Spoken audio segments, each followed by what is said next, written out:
losses in pre-stressed concrete and codal provisions. So students, now this is a very important topic about the losses in pre-stressed concrete, and it has been found that in past few years in GATE examination, frequently questions have been asked from this topic.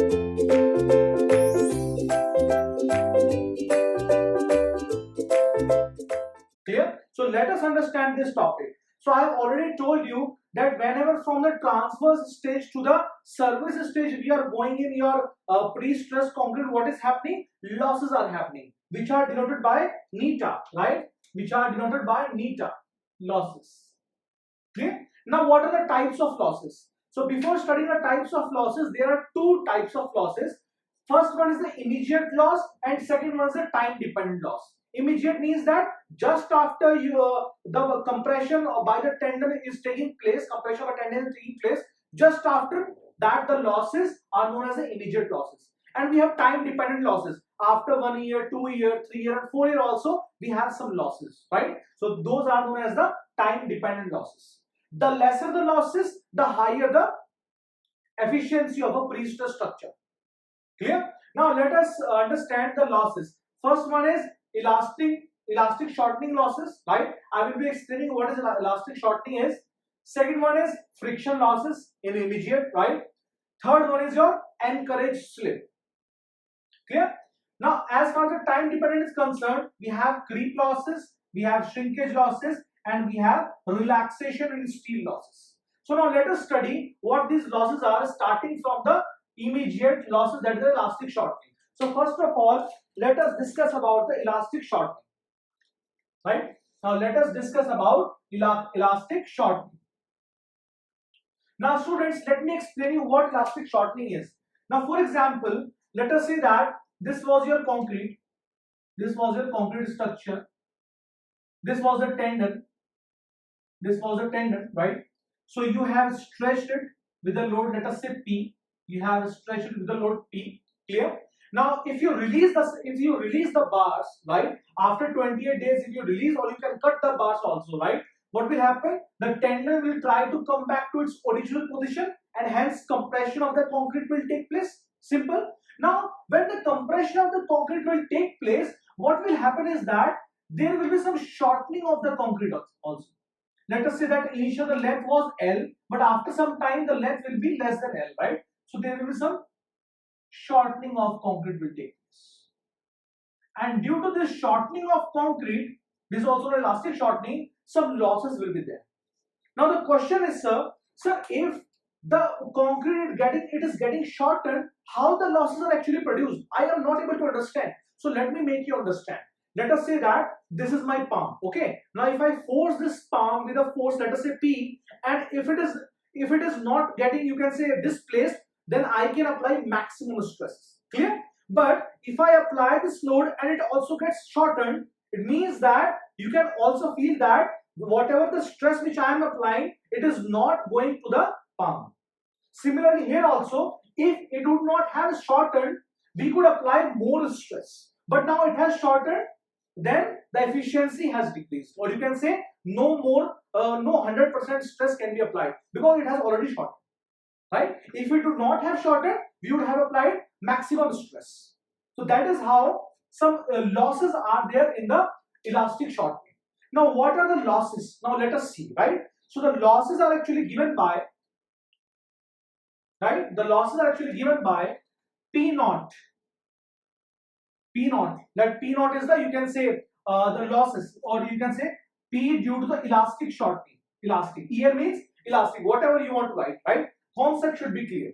So PL, let it be the elastic shortening loss, right? It is given by M into FC. Now what is M? M is the modular ratio. Modular ratio, and FC is the stress in concrete at the level of tendon, right? Stress in concrete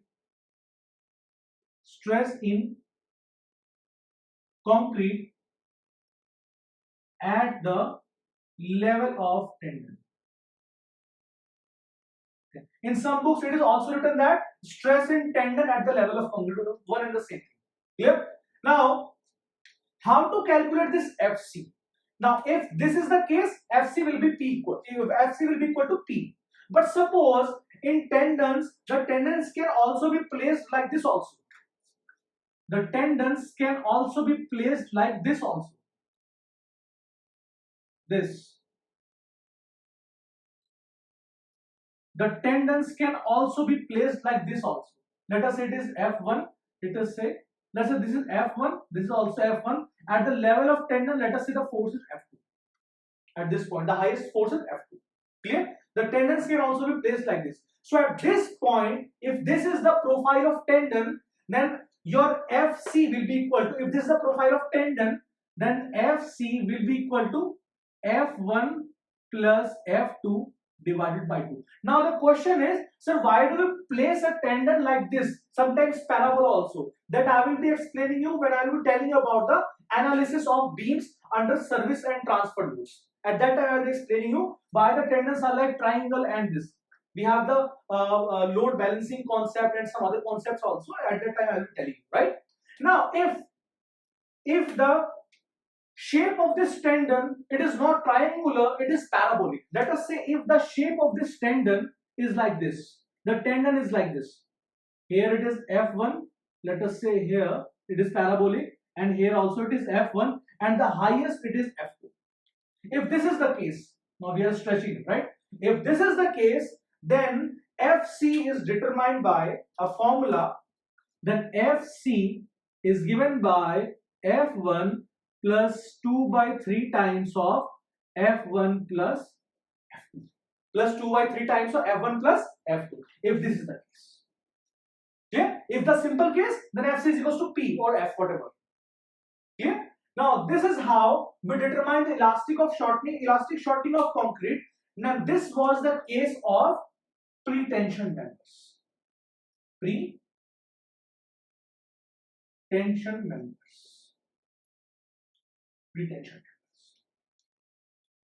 Okay?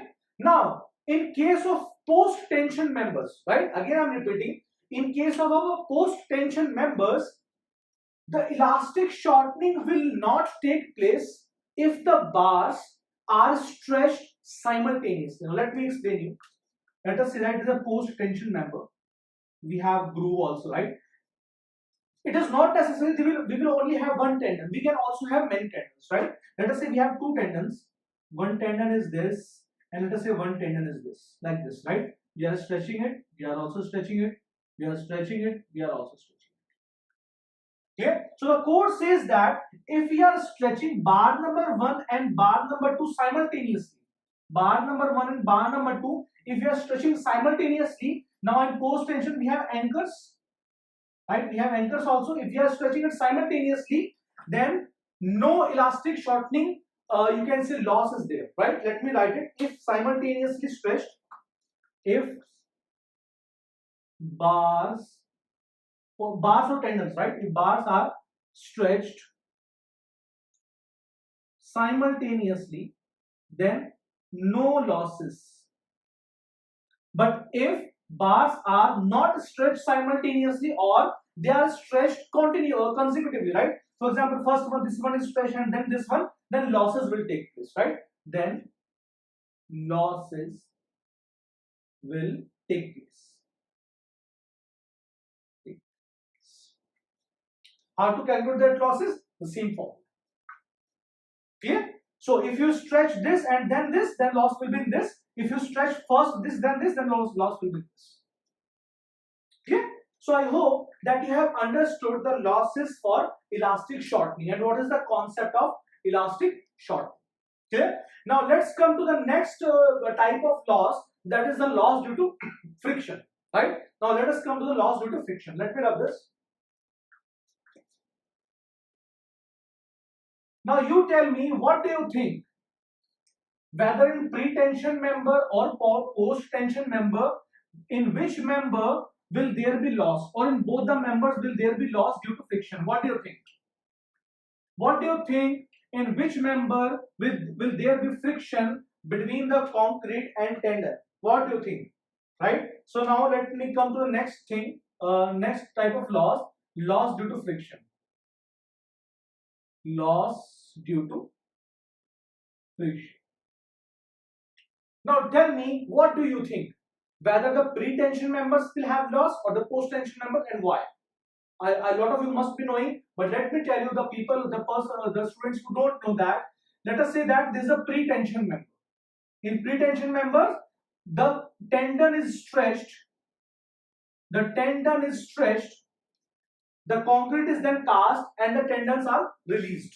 Clear? So what is happening is that in case of your pre-tension members, the tendon and the concrete, they are bonded together. So there is no, you can say, there is no question of friction between, because friction is always takes place when there is some relative motion. When there is some relative motion, right? Then only friction will take place. But if there is no relative motion, there will be no friction because they are bonded together. So I will say that in case of pre-tension members,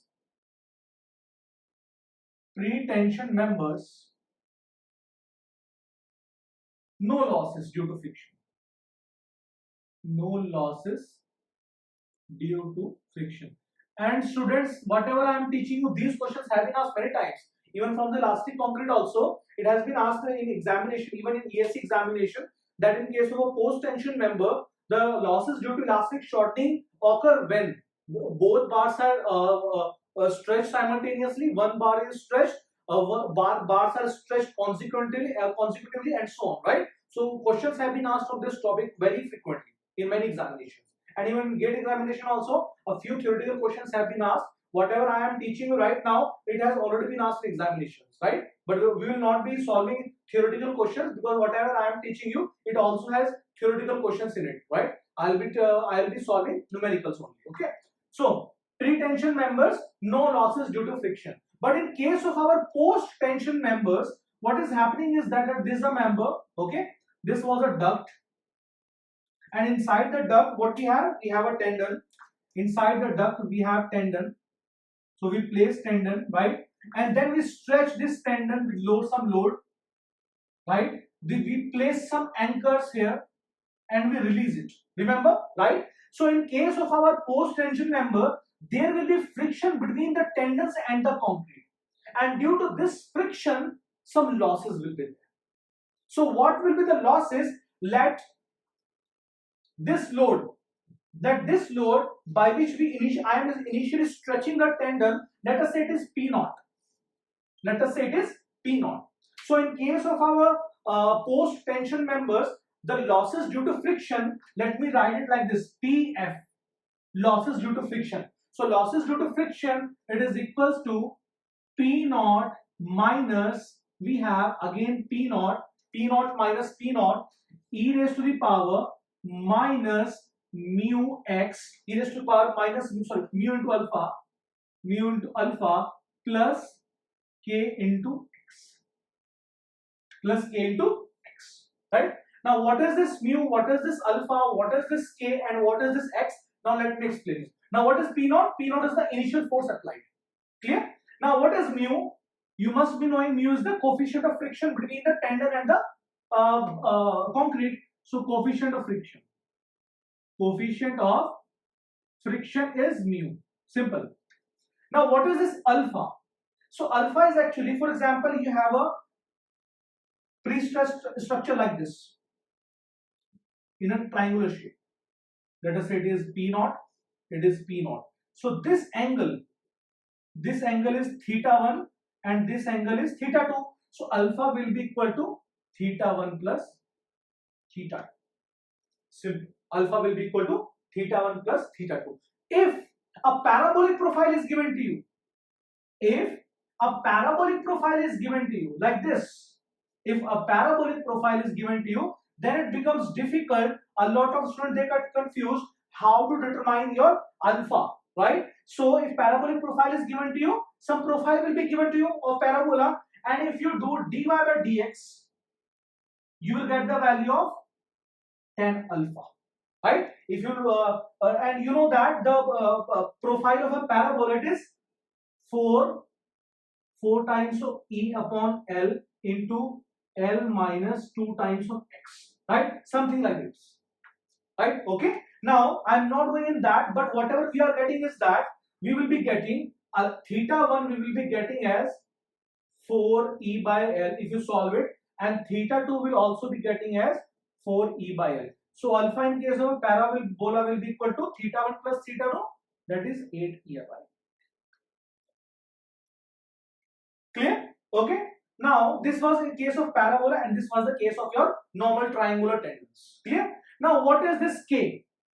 Now first of all let me explain you what is this X. Clear? Now X is the length, for example length of the section. For example, if you have a tendon like this, if you have a beam like this and tendon like this, but you are stretching the tendon just from one side, and on one side you have anchors. On one side you have anchors, then at this point of time X becomes equal to L. Let us say this is the length L. But if you are stretching the tendons from both the sides, right? If you are stretching the tendons from both the sides, then if you are stretching the tendons from both the sides, here also, this is your L, so X will become L by 2. This is very confusing, which I have told you right now, because a lot of students, when I ask them numericals, I give them numericals, they make a lot of mistakes in determining the value of L, right? So I hope that you know how to determine the value of L. Clear? Now the next thing is about we have got the value of P naught, we have got E, we already 2.3, right? That mu I have told you, alpha I have told you, X. Now about K. So K is known as the Vogel coefficient. Actually this procedure which I have told you right now, it is known as Vogel effect. It is known as Vogel effect. Vogel effect. And this coefficient, K coefficient, it is the Vogel coefficient. Now let me rub this, right? This coefficient is known as the Vogel coefficient. This K is known as the Vogel coefficient. Vogel coefficient. And the value of Vogel coefficient, it lies between 0.0015 to 0.005. 0.005. It will be given to you in question. Whenever numericals will be given to you, so the value of Vogel coefficient will be given to you. I hope that you have understood the next type of immediate stress about the friction. Now let's move to the next immediate stress, next immediate losses, that is due to anchorage slip, right? So this question has also been asked, that frictional stresses, the losses due to frictional stresses in pre-stressed concrete is in. So it is not in pre-tension, it is only post-tension. Clear? Now let's come to the anchorage slip. Let me rub this. Now let's come to anchorage slip.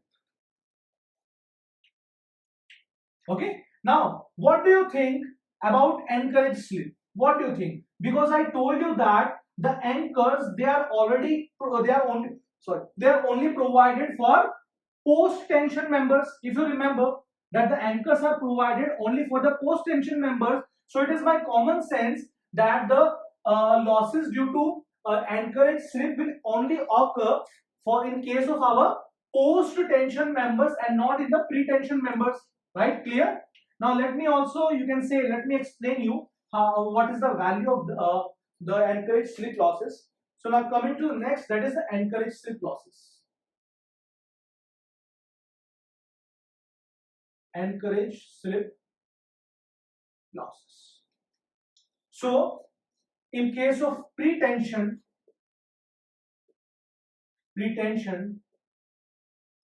it has no significance because we are actually not providing anchors, right? But in case of our post-tension members, it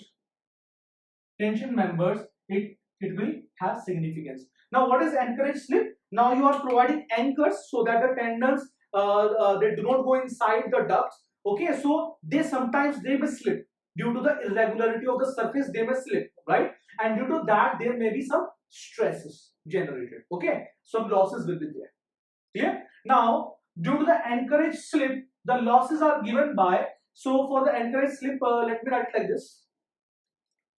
So for the anchorage slip, so P anchorage slip AS, anchorage slip divided by area, it will be equal to delta into E modulus of elasticity divided by modulus divided by the total length, right? So P due to the anchorage slip, that is the losses due to anchorage slip, divided by area of the anchors will be equal to delta. So due to anchorage slip, there will be some, you can say, if there is a irregular surface, the tendons will go inside the beam, they will try to go inside the ducts, right? There will be some deflection, right? That is a deflection. L is the total length of the tendons and E is the modulus of elasticity of the tendon. From here we can get the value of TAS. Simple. Yeah. Now coming to the next type of losses, so we have completed the immediate losses. Now let's come to the next type of losses, which are known as the time dependent losses. So the first time dependent loss is loss due to creep, right? Now let me rub this, and now let us come to the next type of losses, that are time dependent losses, and the first loss is creep, right? So losses due to creep. Losses due to creep. Now what is creep? I am not going to tell you, I have already explained you what is creep when I was teaching you the properties of concrete, if you remember, right? So the losses due to creep, let me write it down by CR. CR means creep, okay? They are given by M into theta into FC. FC is same, the stress in tendon at the level of concrete, or the stress in concrete at the level of steel, right? So M is the modular ratio and theta is the creep coefficient.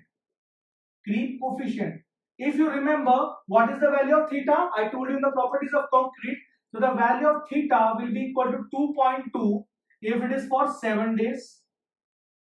The value of theta will be equal to 1.6 for 28 days, and the value of theta will be equal to 1.1 for 1 year or 365 days. I told you that to remember this.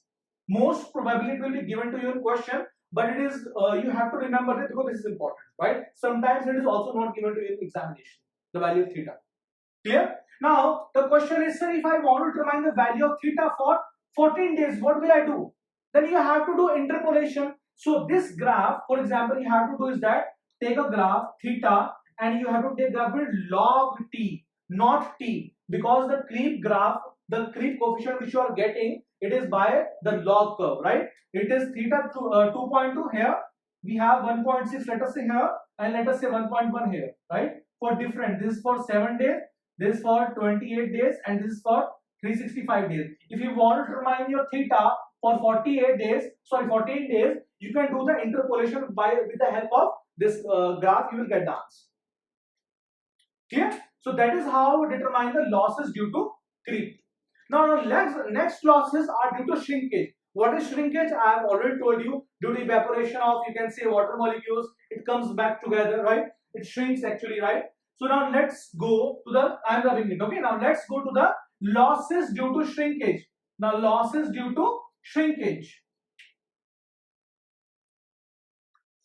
Now losses due to shrinkage.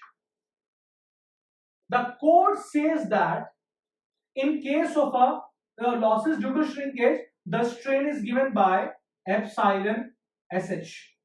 This is the shrinkage strain, right? If you know the strain, you can get the forces also by multiplying it with how much? E value, right? Modulus of elasticity, right?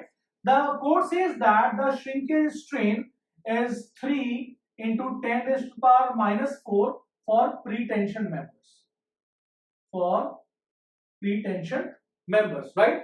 And the value of this strain is 2 into 10 raised to the power minus 4 divided by log base 10 T plus 2 for post-tension members. Post-tension members. And in some examination, it was asked that the shrinkage strain should not be greater than, so these values should not be greater than 3 into 10 raised to the power minus 4. This is the maximum value of strain. And T is in days. T is in days for post-tension members. Clear? So I hope that you have understood the losses due to shrinkage as per the code, IS code. Clear? Now the next type of stresses are due to relaxation in steel. Now what is relaxation in steel? Now let me explain you. I am rubbing it. Okay. I hope you have Noted it down. This is important. Clear? Now let me rub this. Now let's go to the relaxation in steel. Relaxation, losses due to relaxation in steel, right? Now losses due to relaxation in steel or tendon, whatever. Now what is this relaxation? Now you know that after we have, you can say, remove the forces, the tendon, they will try to come back to their original position and hence doing the pre-stressing work. Now after many years, it can be 1 year, 2 year, 3 year, 4 year also, right? Then the stresses in the steel, they are actually reduced. The stresses in the steel after some time does not have tendency to, you can say, the compress the concrete. So it loses it. We have some losses at that point of time. For example, you have a tendon like this, you have stretched it and you have released it. Now initially it will try to come back to its original position very fast, right? But after 1 year, 2 year, its tendency will decrease. Clear? Now how much the tendency will decrease, it actually depends upon initially by how much value you had stretched it. Simple. Clear? Now if initially you had stretched your tendon, let us say this was your tendon, if initially you had stretched your tendon with your, let us say, F naught. F naught is the proof stress, right? F naught is the proof stress.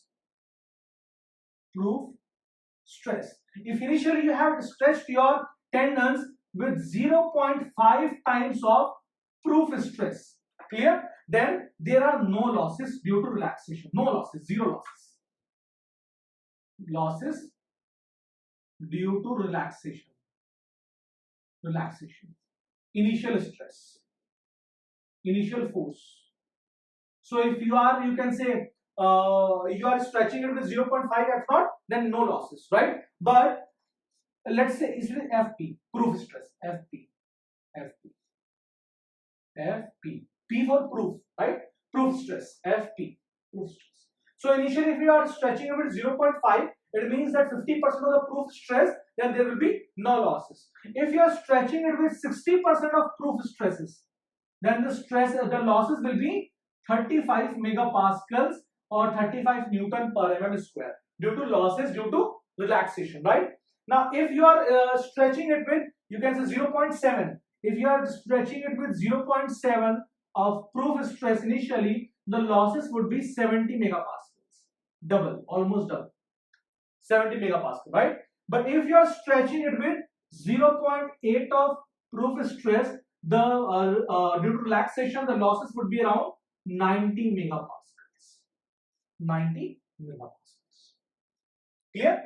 We do not stretch our tendons more than 0.8 of F naught. This question has been asked many times in the examination, that what is the maximum stress by which we can stretch our tendons.